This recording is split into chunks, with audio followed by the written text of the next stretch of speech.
All right, so let's get back into this. So now we're going to talk about the levels of nature and the self from a traditional psychological viewpoint, in the Sufi viewpoint, the Islamic philosophical or Gnostic viewpoint. So basically, the human being is comprised of like four levels. We're made of clay. Like the Quran says, I have made you from clay, which are minerals, earth, water, fire, and air. Then we're also a combination of plant life, which gives us nutrition, growth, and reproductive functions. And we're also animalistic, which gives us perception and motivation. But our human level is a divine spirit, a sense of cognition. And in anthropology, we also understand this is the ability to have language. And this may be an interesting point as we go further into this. Is this language component which makes humanity distinctive from other animals? Abdul Baha, who is pictured here, came up with a traditional explanation, and very briefly put, he gave a commentary on Quran. In the Quran, there's these verses regarding uh, Eastern Roman Empire had been defeated, but then they will come back and be victorious again. And this is a commentary on that notion in the Quran. Here, Abdul Baha explains that there are different levels of being. Room signifies the stages of the soul and the states thereof, its degrees, its elevation and diminution, its ascent, and its fall. So you're always going to see this up and down movement that's going on. These stages are described by Abdul Baha as consisting of the following. This is here I'm quoting the work of Mujib Momin, who is an English scholar and highly respected Baha'i. The mineral soul, which is static in nature and does not develop. The vegetative soul, the features of which are that it grows and develops, and the animal soul, which senses its environment. Then the fourth is the human soul, the rational soul within which arise the powers of the human being, the outer and inner senses, knowledge, sciences, arts, and wisdom. It is also the place where dark passions and earthly failings appear. Okay, we're going to stop there. But we know that we're going to start with the first level, which is basically the mineral level, the mineral cycle. All this, what Abdul Baha is saying also matches up with what all the other Sufis are saying, and those inspired by divine wisdom school, Gnostic school of philosophy. What you see here is, we have basically the three areas like mind, heart, and gut. Then we put this into like the elements of air, water, earth, fire, and the humors, moisture, coldness, dryness, and heat. When you combine, heat and moisture, you get air. When you combine moisture and coldness, you get water. When you combine coldness and dryness, you get earth. When you combine dryness and heat, you get fire. And in fire, you have, symbolically speaking, understanding and sight, and the earth, feeling. In water, you have imagination and taste and touch. And in the air is intellect, perceiving, and reason. And these are like, the natural temperaments that compose our elemental bodies. This is like the popular rendition of the enneagram these days is to put things into these 9 types, and these are what gives us those different 9 types, the different combinations of these elements and humors. This is taken from Layla Bakhtiar's teachings from the Naqshbandi tradition. White is the integration of all colors, pure and unstained before individuation. Black is symbolic of individuation and the remotest aspect from the origination. 4 in geometry reflects the conceptual configuration of universal soul. Manifests the active qualities of nature, hot, cold, wet, and dry, and passive qualities of matter, fire, water, air, and earth. It has a color symbolism which is taken from the Greek tradition, color symbolism of red, fire, yellow, air, green, water, blue, earth. So, what is red? Red symbolizes fire and vital spirit, and we'll get to this vital spirit later on. It's active and expansive and soluble. It represents morning and spring and childhood. Then it's interesting in here that they have like the 4 stages of life, which also are very similar to the Hindu philosophy of the 4 stages of life. And it's also interesting in in modern psychological understandings of things. You could see the work of Erik Erikson being represented in a way in the same kind of representation. So moving on to yellow, which complements blue. Air it's air, and it's hot and wet, and it represents contemplation, and it's active and expansive and soluble. It is noon, it is summer, it is youth. Green, which complements red, it's water. It's superior soul, passive, contractive, and soluble. It's evening, it's fall, it's maturity. Then we have blue, and this is the earth, and it's an inferior soul, and it's cold and dry and passive, contractive, and insoluble. It's the end of cycles, it's night, it's winter, it's old age. And this is, the representation from another book by Layla Bakhtir, sorry about that, which represents this, and it's taken from Greek philosophy, which is, you can see how this all works together.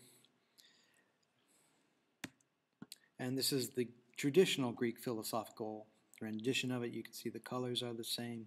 But the most important thing to notice here is the triangular symbols, which represent air and fire and earth and water.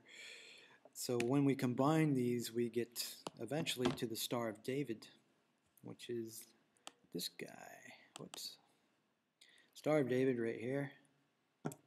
Now, that's what we moderns know about this symbol, is it's the Star of David. The Star of David didn't actually become part of Jewish symbolism in terms of like nationalism till very late. It was not part of Jewish tradition. It was part of this, this Gnostic school, and it entered into Jewish tradition through the study of Kabbalah, which is Jewish Gnosticism.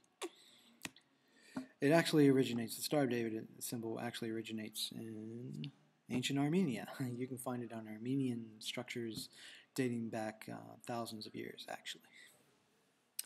So this symbolism is also incorporated into Shaky thought. Shaky thought is the precursor in the school out of which the Bab and Baha'u'llah grew out of. This is from the book by Henry Corbin, Tempo and Contemplation. Here it's talking about Karam Khan's interpretation of the Shaky symbols. It's no different than what the Bab wrote about or Baha'u'llah referenced in his letters to people. But the color white, it represents the world of intelligence and the angel Seraphiel. And the color yellow, the world of the spirit and Michael. And the color red, the world of nature and Gabriel. And the color green, the world of soul and Azrael. And these are the 4 pillars of the cosmic throne of mercy or God. So you get different modalities: fire, which is the very nature of being; air, which is the exemplary image; water, which is its matter; earth, which is its body. And then the elements descend, and then our project is to reascend up the ladder of being. Now this is a page from Stephen Lambden's work on color symbolism. You can see in the different realms of God, like Hahut is the divine ipsity, God's essential existence, and Lahut is like divinity, and like that's where the divine names get their origination, and it's represented to the color white, and Jabarut is yellow, and Malakut is green, and Nasut is red, and these are all taken from Shaky tradition. However, there is one thing that's wrong here, is that it looks like either Brown miscopied something, or I doubt it was Lambden miscopying something, but the color symbolism does not match up. Fire is white, air is yellow, earth is green, water is red. So what's probably going on here, is, well, in traditional Shaky color symbolism of the 4 elements, fire is red and it represents being or wujud. Air is yellow and it represents imaginal existence, mythal. Water is white and it's like matter. Earth is green and it's Well, it's green in this shaky realm called Hercalia, but black in our world, which is referenced as Nasut. And it represents the body, Jizad, Jism. The brown diagram has fire for white and air, yellow, earth, green, water, red. So you can see what's happened. This couple colors just got flipped around. The traditional Sufi rendering, which is like I said, it's taken from Greek philosophy. Fire is red, air is yellow, water is green, earth is blue. So what does this give us? What are these modes of being, these different combinations of humors and elements? Well, in plant mode, plant existence level of being, we get vital energies. And the vital source in the heart is our arteries, and the arteries enter the liver, which gives us veins, and that energy gets transformed in the brain into nervous energy. So the vital energies and minerals give us natural dispositions, the popular personality type of the enneagram. So it's important to remember that there are three organs, there are three different vital energies, and this becomes important for practitioners of yoga, for practitioners of Qigong in the Chinese system, and it becomes important for practitioners of Sufism and the movements of Sufism that go along with meditation and chanting. All these combine to regulate vital energies. And you can see this represented in different writings of Baha'u'llah, like La'itib, the tablet on medicine, which is traditional medicine, this kind of Gnostic medicine, not like modern science, scientific medicine. So we just to briefly quote, something on these vital energies from Baha'u'llah. This is from one of his alchemical treatises, here translated by Lambden. Know furthermore, O wayfarer, that they, past alchemists, have named this secret, the alchemical process, task, Haiwani, which means transmutational, which is vitalistic, regenerative. For this there are two reasons. Firstly, since that which exists is something living, by virtue of its soul, spirit, and body. Such is also found in the Philosopher's Stone. And they thus came to make use of the expression transmutational, which is vital transformation, regenerative. The other reason is related to the fact that the basis of this alchemical work depends on purified oil. And since oil, blood, is related to the animal, it hath been designated this particular name. It may not actually be blood. My editorial comment here. Moving on. And as for their having named it inferior, this is by virtue of the fact that three reality things and three elements exist in the atmosphere of the world of existence. This is the great pillar. And after the manifestation of its pillars in the world of being, it becomes something exteriorized or concrete. Now, as regards the referring of the name the Philosopher's Stone to this entity, thing, the reason for this is in view of the fact that the Philosopher's Stone, by virtue of the spiritual power latent within it, is capable of effecting the removal of iron, and this upright pillar, the Philosopher's Stone, furthermore displaces and transforms all natural bodies through its spiritual might and lordly power.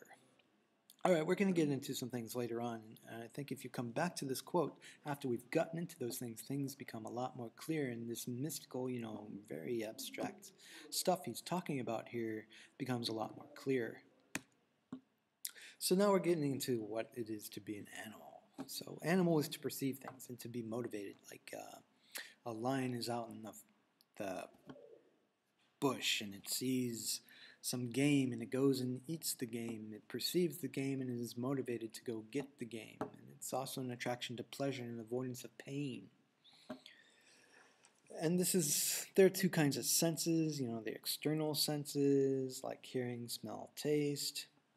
Internal senses, which are perceptions and impressions.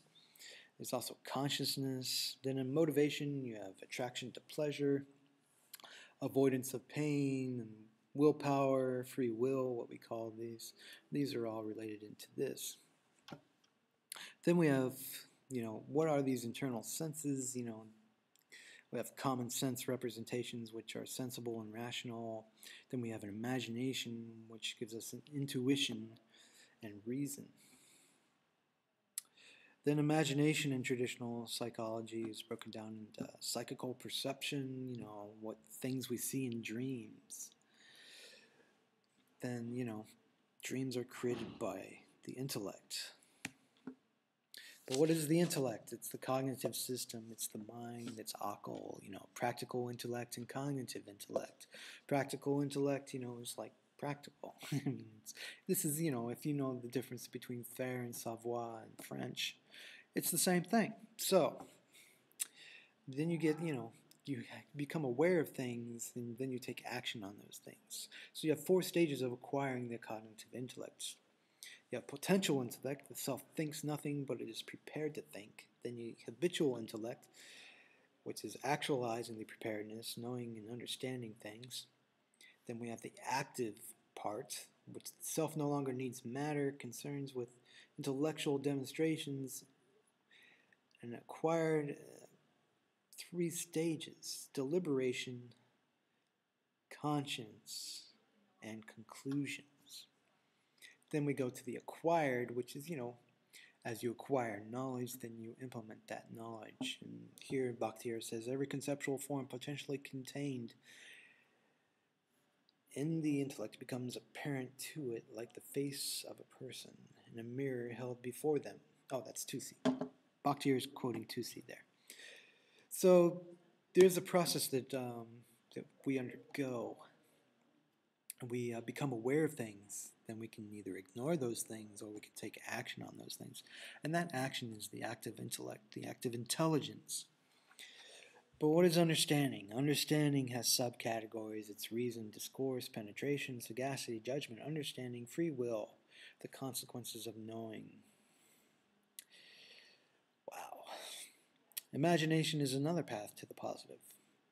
When the self seeks the truth by contemplation, it refers to the cognitive intellect. Then having found the positive, it proceeds to free will, and this is what I'm talking about. It's a process. Then when free will acts, the positive, it becomes the active intellect because we're actively seeking out the positive.